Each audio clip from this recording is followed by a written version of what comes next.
So we're at the water tower. We're going to go up this field. Of course, just as we get here, I see a lady with a dog coming after us. Here's the area. Come on, come on.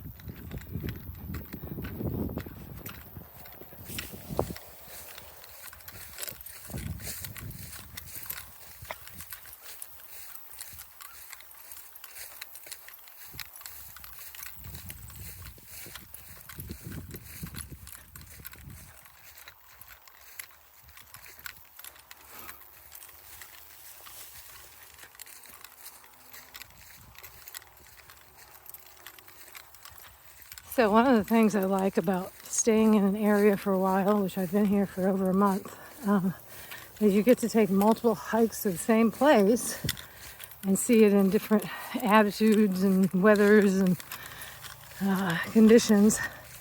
Last time we were out here, it was overcast. Things were much smaller as far as, it was more towards the spring, so things weren't as grown up. Oh, and now I hear an ATV coming behind us. Well, maybe it went past. So, and I was thinking last time I was out here, I've come out here twice now. And the last time I was out here, I was thinking, well, I probably won't get out there again to film the water tower. So I'm glad that I did.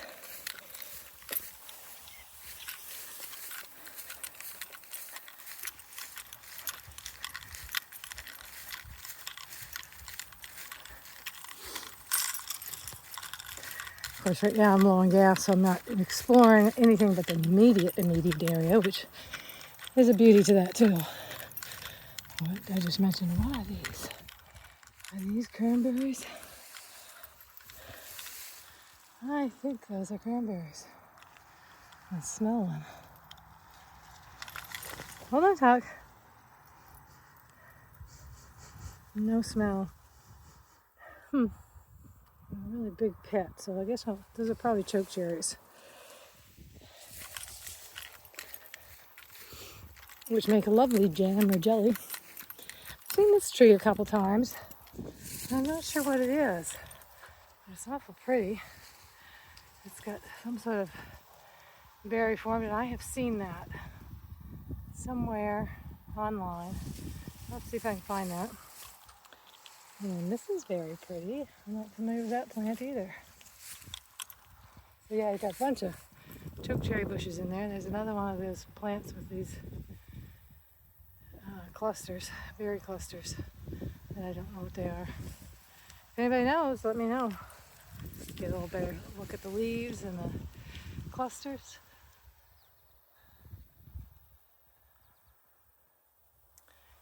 Don't think it's elderberry. Elderberry is more of a bush. I know I've seen the name. One of my plant IDs that other people have asked for identification for. Where was that? I also love an identification of this plant. It's pretty too. I'm checking this because I thought this was, oh no, that's the same thing. I thought that might be hazelnut, but it's not. My grandmother used to have a hazelnut bush, or bushes, in her backyard. I remember eating them too much. They didn't like that furry little, they have this little furry seed pod that kind of, it's fuzzy, but it's like prickly fuzzy. So it wasn't fun to pick and handle. That's just something attached to the maple tree. That same plant that's mixed in. It's not part of the maple tree. Oh! Thought she had me wrapped around my leg. All sorts of maples right here. Those are nice. Although, are they? The leaf says maple, but is it a bunch of trees growing up like that? It looks like a bush. You see the trunks. That's weird. That's not a typical maple tree trunk. Usually it's just one single trunk, and that looks like it's coming like a multiple, like a bush, like maple bush. That's weird. Poplar. Taki's found something in there. Come on. Ooh. She's wound up. I'm glad we did this, but she was way wound up. She was very good. Whoops. Not pulling. But she was way anxious to get out here. She's way anxious to get doing something. And then once I let her have free reign pretty much and have stopped saying don't pull and easy, easy. I did that through the park. And then when we got out here, I just kind of letting her pull, letting her run to her heart's content as much as she can on lead. Here we are. There's a water tower.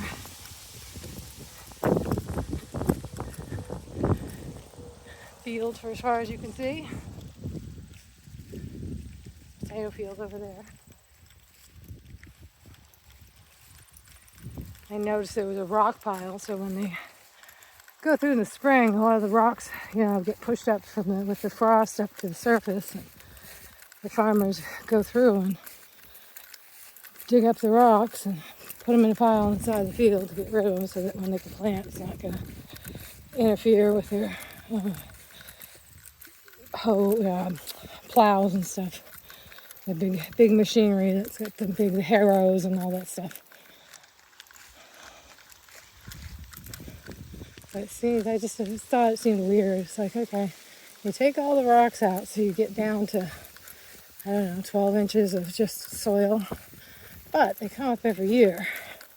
I mean, I assume eventually you get to a point where you're not digging rocks out. But for a number of years, I think you have to. And maybe, I don't know, is there an unlimited supply of rocks that keep getting pushed up to the surface? No idea. I'm not a farmer. But I know the rock pile is a thing.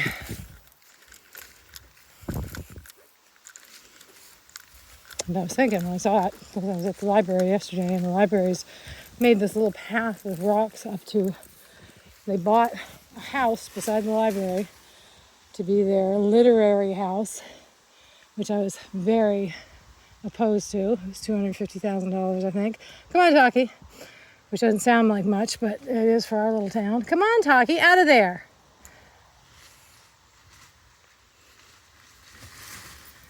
Yeah, she's getting obnoxious now.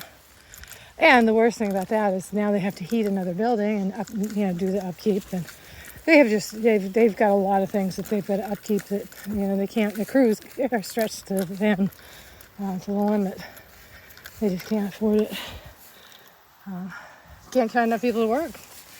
There's not, we're a dwindling population, 8,700, I think, was the 2020 census.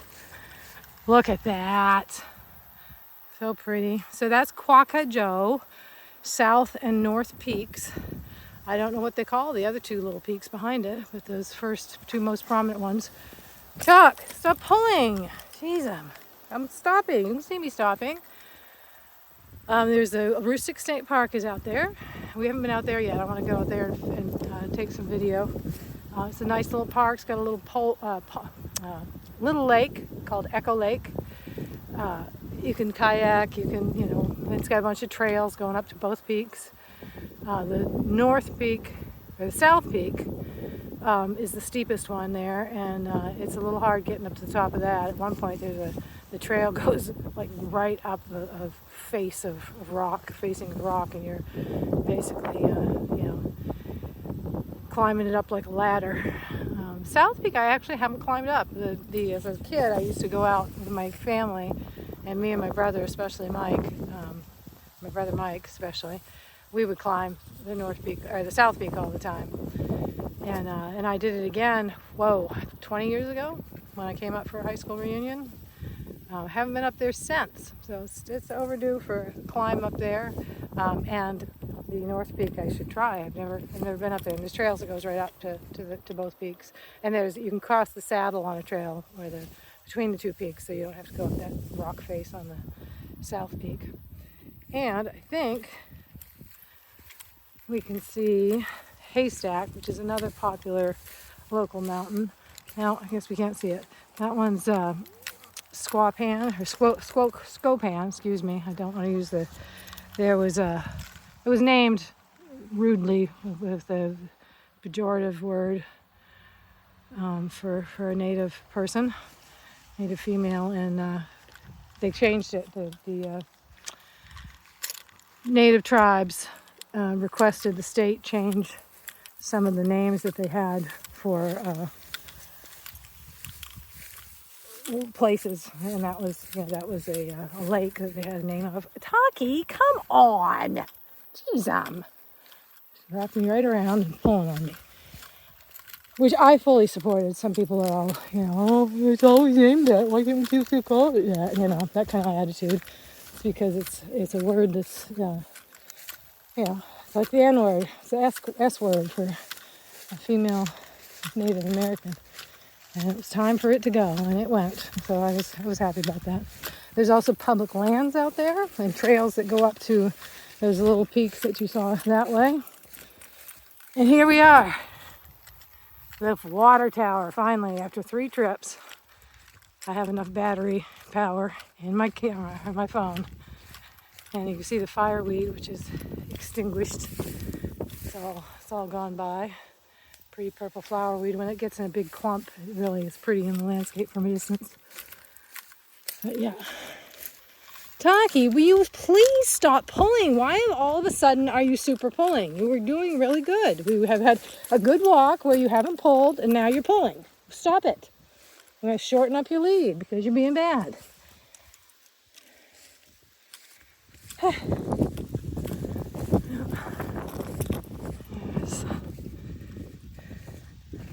Now this is an interesting slab of rock. Wait a slab of rock.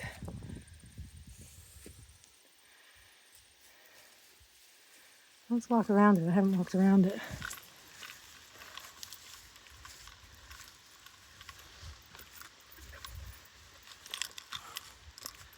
Taki, you really gotta stop it.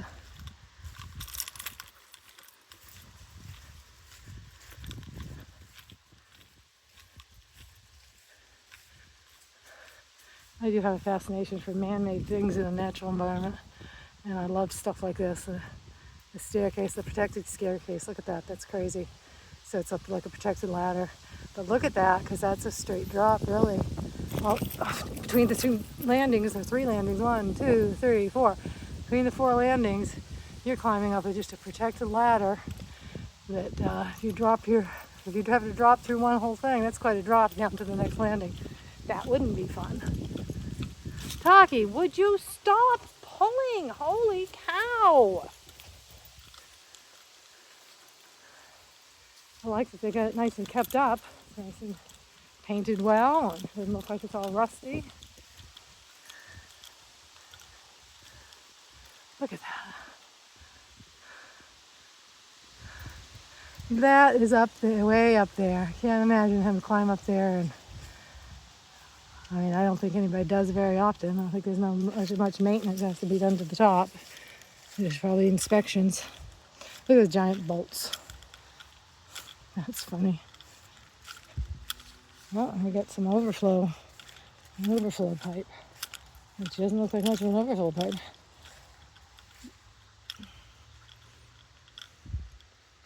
I mean, it looks actually like quite an overflow pipe, but it doesn't look like much space for it to overflow too. Hold on, Doc. Man, that's cool. Okay, so this, I guess, would be turned into a little stream bed from the overflow. I guess that makes sense. Some kind of sense. Oh, this moss is so soft. It's sticky.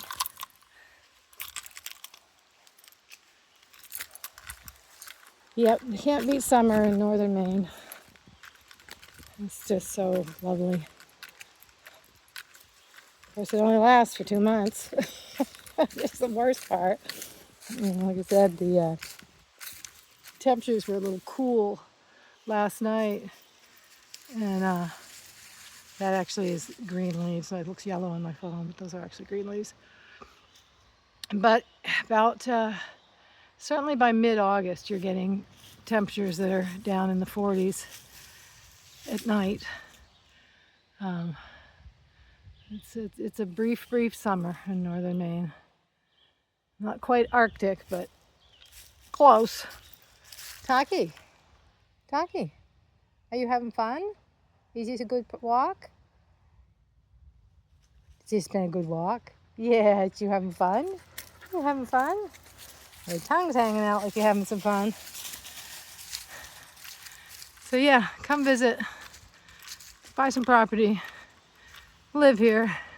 Just be aware the winters are tough and long. That's why I can't do it anymore. They're just way too long, way too tough. Even southern Maine's not as bad, but southern Maine you have too many people. And not quite the beautiful scenery. Once you go to like the lake districts and stuff, but then those are high dollar. It's expensive to live in, you know, the western lake area. Like everywhere else, it's the same dynamics. You get a good climate, good atmosphere. Cost is prohibitive most of the time. It's not up here, I will say that. This is, at least purchasing is not prohibitive, but then all the others, utilities, heating, you know, you have to factor in the heating costs into your housing costs, and those are that's considerable. You know, it's not unusual to run the heat from September to May. You know, depending on the year. Some years you can get by to October, November before you have to turn on the heat, and you'll be able to turn it off in May, but not all that often, really. Not often enough to make it financially better on you. But if you got all sorts of money and you want to live in a beautiful place, here's one such place. It is very isolated.